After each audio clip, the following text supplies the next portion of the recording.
예, 증시전략센터 3부를 시작합니다. 코스피 지수가 강보합권 1810선 보합권 움직임 보이고 있습니다. 뚜렷한 재료가 없는 가운데 외국인과 기관의 매수에 개인들의 찰실한 매물이 부딪히면서 혼조세를 보이고 있는 건데요. 오늘 IT 대형주가 강합니다. LG전자에 이어서 하이닉스까지 급등하는 모습 보이고 있고요. 전반적으로 시가총액 상위 종목군들 흐름 살펴보면 삼성전자가 1% 이상 오르고 있을 뿐 포스코부터 현대차, 현대모비스, LG화학까지 오늘은 조정을 받고 있는 모습입니다. 자, 3부 아주 친절한 종목 상담 시간에는 여러분들의 1대1 맞춤 종목 상담 시간이 기다리고 있습니다. 오늘은 어떤 종목들이 궁금증으로 들어와 있을까요? 박미래 아나운서가 소개합니다. 안녕하세요. 아주 친절한 종목 상담 박미라입니다. 어제 저희가 종목 상담을 시작하기 앞서서 주식 용어 퀴즈를 내드렸는데 어떠세요? 좀 도움이 되셨나요? 어제 시청자분 한 분께서 방송을 보고 문자를 주셨습니다. 그런데 유상증자는 뭐예요? 알려주세요 라고 문자를 주셨는데 이제 막 주식을 시작한 초보분이 아닌가 싶기도 해요. 제가 간단하게 소개를 해드리겠습니다. 일단 증자는 주식을 발행하는 거죠. 이 회사가 자본금을 늘리려고 할 때 이 주식을 발행하는데 현금을 받고 새로 발행한 주식을 일반 투자자에게 파는 겁니다. 회사가 사업을 확장하거나 목돈이 필요할 때 주로 사용하는 방법이라는 거 일단 여기까지 간단하게 소개해드리겠습니다. 또 방송 보시고 나서 궁금하신 종목 사항이나 궁금하신 점이 있다면 저에게 문자 보내주십시오. 제가 열심히 공부해서 또 소개해드리도록 하겠습니다. 첫 번째 종목 상담 시작할게요. 네, 40대 후반의 남성분께서 51,300원의 KB금융을 갖고 있는 분이시라고 하십니다. 은행주, 부실채권 우려로 동반 약세를 보고 있는데 요즘과 같은 장세에서는 좀 대응하기 힘든 종목이 아닌가 싶기도 합니다. 조금 손실 구간에 있는데 향후 전망과 함께 목표가 궁금하다라고 문자 주셨습니다. 그리고 다음 분은요. 30대 초반의 여성분께서 보내주신 SK네트워크스입니다. 20%가량을 1,700원에 매수하셨는데 현재 500원 정도 손실 구간에 있다라고 하십니다. 아주 적절한 타이밍에 저에게 문자를 보내주신 분이 아닐까 싶기도 한데요. 박양주 선임연구원님의 현명한 종목 상담으로 보다 높은 수익 거둘 수 있길 바라겠습니다.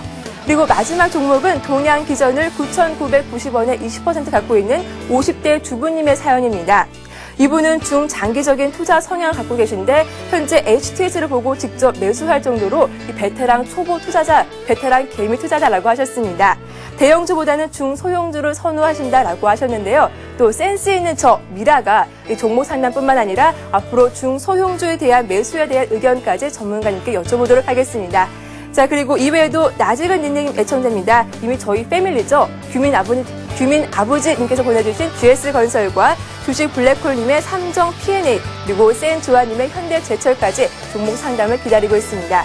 그리고 오늘 책 받으실 분은요. 5301번님, 은정조아님께 저희가 책을 보내드리도록 하겠습니다. 자, 벌써 금요일입니다. 시청자분들과 함께 달려오다 보니까 이번 한 주가 정말 훌쩍 지나간 것 같습니다. 추석 명절 앞두고 이번 주말도 즐겁게 보내시길 바라고요. 저는 다음 주 월요일에 다시 인사드리겠습니다. 지금까지 아주 친절한 종목 상담의 마스코트 박미라였습니다. 네, 박미라 아나운서가 시청자들의 궁금증을 아주 자세하게 설명을 해줬습니다. 013-3366-0110번으로 여러분들의 종목 상담 신청을 받고 있는데요. 오늘도 많은 분들께서 참여를 해주고 계십니다. 여러분들의 종목을 모두 다 상담할 수 있도록 빨리빨리 좀 진행을 해볼게요. 자, 먼저 들어온 종목부터 상담을 하기 전에 전문가를 소개를 안 했네요. 전문가님을 소개해드리겠습니다. 대신증권 리서치센터의 박양주 선임연구원님 나오셨습니다. 안녕하세요. 네, 안녕하십니까? 네. 자, 제가 마음이 급해서 소개를 까먹고 넘어갈 뻔했는데요. 바로 좀 들어가 보겠습니다. 자, 먼저 종목은 KB금융입니다. 유상증자가 뭔가요? 라고 물으셨던 분이셨는데요. KB금융을 51,300원에 35% 갖고 계십니다. 사마나 공인님께서 보내주셨고요. 올 봄에 매수를 했는데요. 진단 부탁드립니다 하셨습니다. 51,300원에 사셨으면 지금 손실 구간이신데 어떻게 보면 좋을지 얘기를 해드리겠고요. 그리고 연구원님. 네. 유상증자에 대해서 물어보셨는데요. 유상증자에 대한 정의는 박미라 아나운서가 했지만 유상증자가 주식에는 어떤 영향을 주는 건지 좀 함께 말씀 부탁드릴게요. 네, 말씀드린 것처럼 유상증자는 그 자금을 조달하는 거라 생각하시면 되는데요. 네. 그 시장 상황에 따라서 유상증자가 호재로 작용을 할 때가 있고요. 반대로 이제 악재로 작용을 할 때가 있습니다.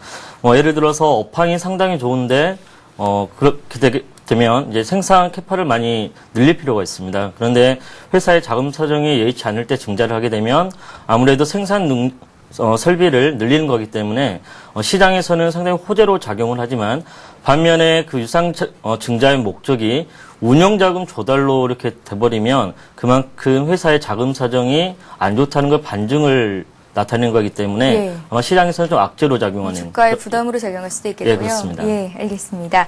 자, 자세한 설명 들어봤고요. KB금융을 이제 좀 상담 받아보겠습니다. 51,300원에 사셨고요. 비중은 한 35% 정도. 비중이 적지는 않으시거든요. 네. 어떻게 대응해 볼까요? 일단은 약간의 좀 손실을 기록하고 계시는데요. 예.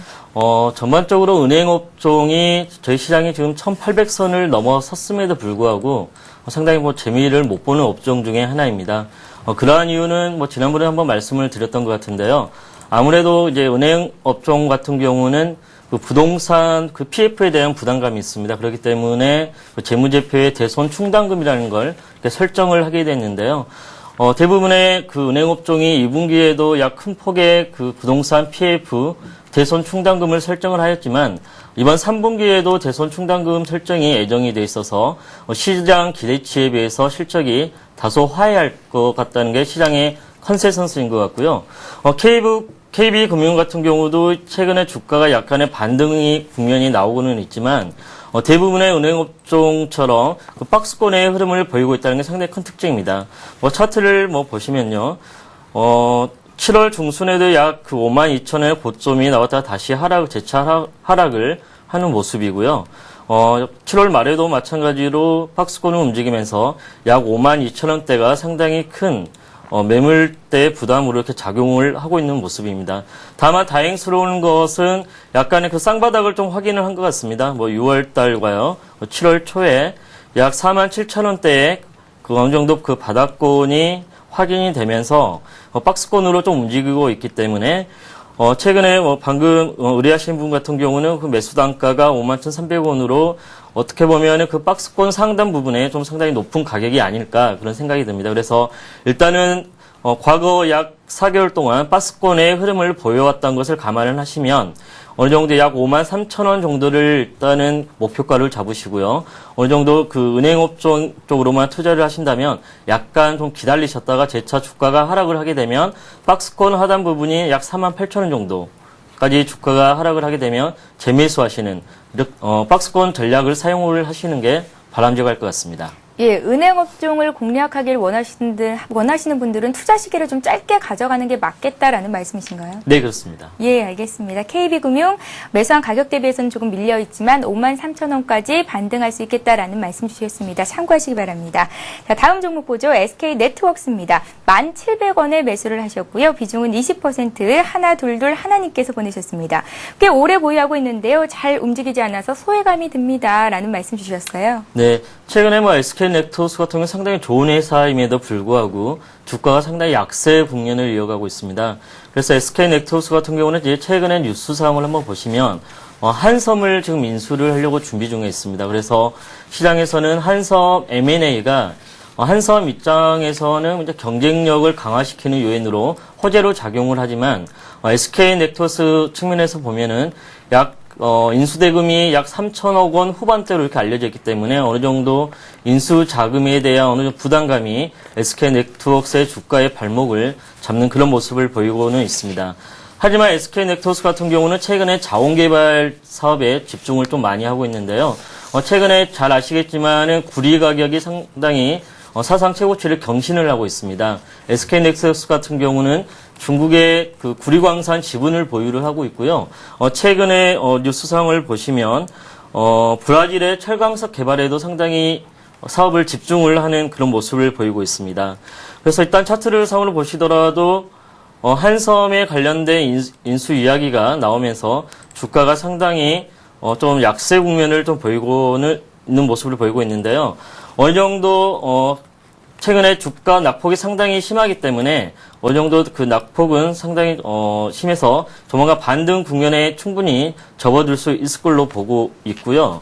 어느 정도 목표가 같은 경우는 좀 이제 중장기 투자의 성향을 가지신 분이라면 어느 정도 좀 시간적인 여유를 두시고 보시면 어느 정도 충분히 12,000원까지는 충분히 반등이 나올 수 있는 회사이기 때문에요. 최근에 주가가 약세 국면을 보이면서 좀 마음이 좀 속이 상하시더라도 어느 정도 좀 참고 기다리시면 좀 긍정적인 결과가 나올 걸로 보고 있습니다. 예. 여러 가지 사업을 하고 있는데 그런 것들의 성과에 대비해서는 주가가 조금은 아래쪽에 있는 상태다. 조금 더 기다리면 반등을 기다릴 수 있겠다라는 말씀 주셨습니다. 참고하시기 바랍니다. 자, 이번에는 동양기전 보겠습니다. 50대 주부님께서 사셨고요. 중소형주를 선호한다라는 말씀 주셨는데요. 9,990원에 20% 사셨습니다. 목표가 알려주세요. 5171님께서 말씀하셨네요. 네, 동양기전 상당히 좋은 회사입니다. 예. 그래서 일단 종목 선택은 참 잘하신 것 같은데요. 매수하시는 가격이 9,990원이면 아마 이번 주 화요일 날 매수를 하지 않을까라는 좀 생각이 듭니다. 그래서 일단 동양기전이 상당히 차트에서 보시는 것처럼 8월 들어서 주가가 상당히 가파르게 상승하는 모습을 좀 보실 수가 있는데요. 이러한 주가 상승의 배경에는 그 실적이 자리를 잡고 있습니다. 동양기전 같은 경우는 크게 자동차 부품 사업부와 굴삭기 사업부를 영위를 하고 있는데요. 최근에 전방 산업이 상당히 호황세를 보이면서 자동차 부품 사업부와 굴삭기 사업부 모두 상당히 큰 폭의 실적 개선세를 보이고 있습니다. 이런 부분들이 지금 주가 상승세로 나타나고 있다고 보시면 될 것 같고요. 특히나 동양기전 같은 경우는 중국의 생산법인이 있는데 생산법인 역시 올해 큰 폭의 실적 개선이 기대가 돼서 지분법 이익 역시 상당히 큰 폭으로 나올 것으로 좀 전망이 되고 있습니다. 다만 추가적인 상승 여력은 일단 목표가부터 말씀을 드리면 12,000원 정도까지는 충분히 상승 여력이 있다고 이렇게 판단을 하고 있습니다. 예. 다만 다소 부담스러운 점은 매수하신 가격이 약 9,990원이라서 최근에 그 고가 수준입니다. 그래서 약간의 단기간의 주가 상승폭을 좀 감안을 하시면 약간의 추가적인 조정은 좀 필요할 걸로 보고 있는데요. 최근에 5일선과 21선에 그 이격 역시 상당히 좀 많이 벌어진 상황입니다. 그렇기 때문에 주가 조정이 좀 나타날 가능성이 상당히 좀 높을 걸로 보고 있는데요. 일단 주가 조정이 나타나더라도 그 주가 조정의 폭은 그다지 크지 않을 걸로 보고 있고 최근에 수급 상황을 한번 체크해 보시더라도 기관 쪽의 매수가 상당히 집중적으로 나타나고 있습니다. 그렇기 때문에 조정이 나타나더라도 상당히 짧은, 얕은 기간 조정이 나타날 걸로 보고 있기 때문에요. 오히려 그 약간의 조정이 나타난다면 비중이 20%이기 때문에요. 어느 정도 비중을 추가적으로 확대하셔도 전혀 무리가 없는 기업이라고 판단을 하고 있습니다. 그래서 어느 정도 한번 기다려 보시고요. 약 12,000원 정도면 약 20% 정도의 수익은 충분히 낼 수 있는 종목이기 때문에 한번 12,000원까지 한번 기다려 보시는 것도 좋은 방법일 것 같습니다. 예. 자, 불포가인, 포기하지 말고 인내를 더하라라는 말이 있습니다. 좀 높은 가격에서 사셔서 걱정이 많으실 텐데요. 추가적으로 조정받을 때 더 사도 된다는 말씀 주셨고, 목표가를 12,000원까지 설정해 볼 수 있겠다라는 말씀하셨으니까요. 꼭 잘 한번 참고하시기 바랍니다. 자, 이번에는 또 오늘 들어온 종목 중에서 한 종목 보겠습니다. 웅진에너지가 들어와 있는데요. 웅진에너지를 16,500원에 30%를 사셨습니다. 진단 부탁드립니다 하셨고요. 사마나공사님께서 보내셨습니다. 태양광주에 대한 관심이 최고로 치솟고 있는 가운데 웅진에너지 상장한 지가 얼마 안 됐잖아요. 네, 그렇습니다. 예. 그 웅진에너지가 사실 상장을 하면서 그 시장의 그 태양광 테마가 상당히 강하게 예. 불렀는데요. 이제 웅진에너지 같은 경우는 상장하면서 상당히 주가가 가파르게 오르다가 최근에는 약 좀 기간 조정을 좀 보이고 있는 모습입니다. 그래서 약 2달 동안 좀 횡보를 하고 있는 모습을 좀 나타내고 있는데요. 아직까지 주가가 그 상장 초기처럼 변동성 있게 움직이지는 않고 있지만 최근에 그 공급 계약이 상당히 많이 증가를 하고 있고요. 특히나 웅진에너지 같은 경우는 주 고객사가 미국의 이제 썬파워사인데요. 썬파워사 같은 경우는 미국 시장에서 상당히 점유율이 높은 태양광 업체이기 때문에 좀 안정적인 매출처를 가지고 있다는 게 가장 큰 투자 메리트입니다. 그리고 최근에 설비 증설도 좀 고려를 하고 있기 때문에 향후 태양광 시장의 성장성을 감안을 한다면 웅진에너지의 실적 개선 역시 상당히 밝다고 이렇게 볼 수가 있을 것 같습니다. 일단 최근에 주가가 크게 변동성이 없는 상태로 좀 주가가 좀 약세 국면을 보이고는 있는데요. 어느 정도 이러한 국면은 서서히 좀 마무리가 되고 있는 것 같고요. 오늘 현재까지 약 15,400원 같은 경우도 최근에 저가 부근까지 왔습니다. 예. 8월 초와 8월 중순에 약 15,000원 초반이 약간의 최근에 그 저가 국면이 있는데요. 어느 정도 바닥권에 와 있기 때문에요. 어느 정도 주가 하락은 여기서 좀 마무리가 되지 않을까라는 좀 판단을 하고 있고요. 오히려 그렇게 본다면 그 상승 쪽에 좀 베팅을 좀 할 수가 있을 걸로 판단하는데요. 추가적인 상승 여력은 상당히 높다고 봅니다. 그리고 태양광 테마 같은 경우는 이례적인 테마가 아니라 그 실적을 기반으로 한 테마이기 때문에요. 어느 정도 좀 지켜보시면은 지난번에 고점이 19,000원까지도 충분히 상승할 수 있는 기업이기 때문에 꾸준하게 잘 지켜보시는 게 바람직할 것 같습니다. 예, 태양광은 실적을 기반한 테마고 또 이 웅진에너지 같은 경우에는 안정적인 매출처를 갖고 있기 때문에 지금 주가 수준을 바닥으로 볼 수 있겠다 하셨는데요. 사고 싶으신 분들은 지금 가격대 사도 괜찮을까요? 예, 앞서 말씀드린 것처럼 그 웅진에너지 같은 경우가 최근에 그 저가가 15,000 초반 에 계속 이렇게 나오고 있는 그런 모습입니다. 예. 그렇기 때문에 어느 정도 현재 가격대는 어느 정도 제가 볼 때는 좀 바닥이 걸로 같고요. 그래서 아직까지 보유를 안 하고 계신 분이라면 웅진에너지 같은 경우는 상당히 저가에 매수할 수 있는 좀 기회일 것 같습니다. 예, 알겠습니다. 자, 이번에는요, 삼성 정밀화학을 상담 받아보겠습니다. 7095님께서 주셨는데요. 68,300원에 30% 갖고 계십니다. 꼭 진단해주세요. 라고 문자에 남기셨습니다. 매수한 가격보다 꽤 많이 손실이 나고 계신 상황이에요. 네, 예. 최근에 좀 손실폭이 좀 상당히 크신 것 같고요. 보시면은 그 삼성 정밀화학 같은 경우는 5월 달에 주가가 상당히 좀 급등을 했던 그런 모습을 보실 수가 있습니다. 이렇게 주가가 이렇게 급등을 했던 배경에는 아무래도 그 농산물 가격 상승에 따라서 하나의 그 테마 성격으로 주가가 상당히 급등을 했었는데요. 급등 후에 주가가 약간의 좀 조정 국면을 좀 보이고는 있지만 아직까지 크게 걱정은 하지 않으셔도 될 걸로 보고 있습니다. 그러한 배경에는 이러한 그 앞서 말씀드린 태양광 테마와 마찬가지로 이 농산물 테마 같은 경우도 상당히 단순한 수급에 의해서 움직이는 테마가 아니라 실적에 의해서 움직이는 테마라고 말씀을 드릴 수 있을 것 같고요. 예. 태양광이 1차 온실가스 문제에 의해서 대두되는 하나의 그 대안이라고 본다면 농업 같은 경우도 최근에 가뭄이라든가 그런 통해서 많이 흉작이 많이 나타나고 있거든요. 그리고 러시아 일부 국가에서 그 식량 자원주의가 많이 나타나면서 식량 안보 문제까지 많이 나오고 있는 상황입니다. 그렇기 때문에 농업 관련주 역시 올해 하반기에 지속될 수 있는 테마 중에 하나다고 보고 있습니다. 그렇기 때문에 삼성 정밀화학 같은 경우도 여러 가지 사업부가 있지만 그 비료 사업부의 실적이 좀 많이 개선이 될 걸로 이렇게 기대가 되는 종목 중에 하나이고요. 차트에서 보시는 것처럼 5월 달에 상당히 거래량이 증가를 하면서 주가가 많이 급등을 했습니다. 그 이후에 9월 들어와서 좀 주가가 상당히 좀 약세 국면을 좀 보이고 있는 부분이 있는데요. 어느 정도 최근에 주가 하락에 의해서 어느 정도 그 주가 그 지지선인까지 어느 정도 좀 내려온 걸로 이렇게 보고 있고요.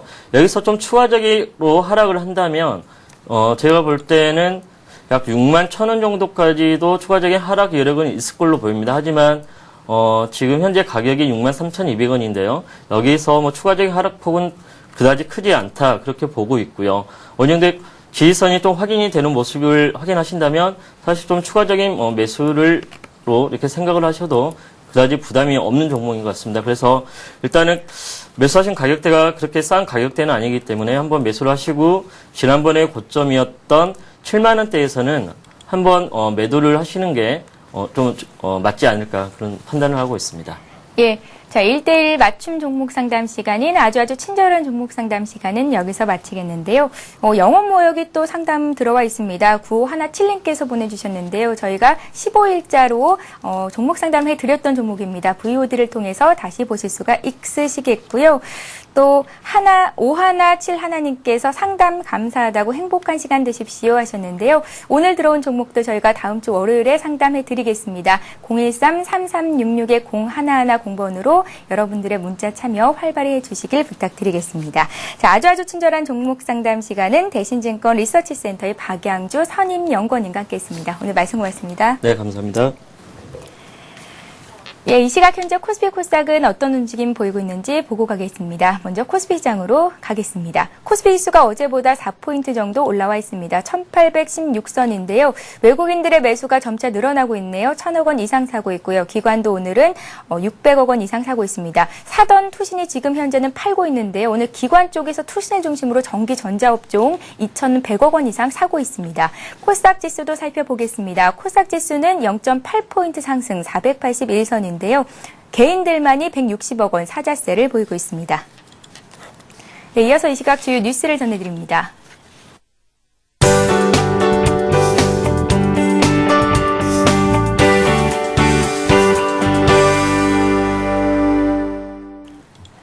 이 시각 주요 뉴스입니다. 실적 부진에 시달리던 LG전자 남용 부회장이 전격 교체됐습니다. LG전자는 오늘 열린 이사회에서 남용 부회장이 사의를 표명해 받아들이고 구본준 LG상사 부회장을 내달 1일자로 새 CEO로 선임했다고 밝혔습니다. LG전자는 남 부회장이 최근의 실적 부진에 대해 CEO로서 책임을 지고 물러났다고 설명했습니다. 아울러 책임 경영과 성과주의라는 LG의 인사 원칙을 반영했다고 덧붙였습니다. LG전자 새 사령탑으로 선임된 구 부회장은 구본무 그룹 회장의 친동생으로 LG전자와 LG화학, LG반도체, LG디스플레이 등에서 임원과 CEO를 두루 거쳤습니다. 일본 금융청이 신한은행의 일본 현지법인인 일본 신한은행에 대한 검사에 착수했습니다. 금융감독원은 지난주 일본 금융청이 일본 신한은행에 대한 검사를 시작했다고 전했습니다. 일본 금융청의 이번 검사는 2에서 3개월 동안 진행됩니다. 금감원은 일본 금융청의 신한은행에 대한 검사가 신한금융지주 내분 사태와 직접적인 관련이 없다고 전했지만 일본 측이 이와 관련된 조사를 할 가능성도 배제할 수 없는 것으로 알려졌습니다. 한편 금감원은 라응찬 신한금융회장의 금융실명제법 위반 혐의에 대해 다음 달 국정감사 이전까지 조사를 마치기로 했습니다. 윤중현 기획재정부 장관은 오늘 위기관리대책회의에서 대외 여건 점검과 서비스 부문 육성 등을 통해 내수와 수출의 균형 성장을 도모해야 한다고 강조했습니다. 윤 장관은 주요국의 경기 둔화와 유럽의 재정 불안 등 대외 불확실성이 여전하다고 지적한 뒤 대외 여건에 대한 점검을 강화하면서 서비스 산업 육성을 통해 균형 성장을 이뤄나가야 한다고 말했습니다. 위기관리대책회의는 또 패션 산업 발전 방안과 관련해 패션 산업은 물리적 가치와 심리적 가치를 모두 창출할 수 있어 산업 간 파급 효과가 크고 고용 창출력도 높다고 보고 성장 모멘텀 확보를 위해 정책적인 지원을 확대해 나가기로 했습니다. 전국 평균 땅값이 17개월 만에 하락했습니다. 서울과 인천, 경기 등 수도권은 내렸고 지방은 소폭 올랐습니다. 국토해양부는 지난달 전국 집가 변동률을 조사한 결과 7월보다 평균 0.01% 떨어졌다고 밝혔습니다. 8월의 평균 땅값은 금융위기가 발생하기 전의 고점이던 2008년 10월에 비해서는 2.26% 낮은 수준입니다. 특히 서울을 비롯한 수도권 땅값 하락이 두드러졌는데 하락세를 이어가는 집값이 영향을 미친 것으로 보입니다. 지난달 토지 거래량도 16만 3,425필지로 작년에 비해 필지는 21%, 면적은 6.9% 줄었습니다. 이는 최근 5년간의 8월 평균 거래량보다도 18% 낮은 수준입니다.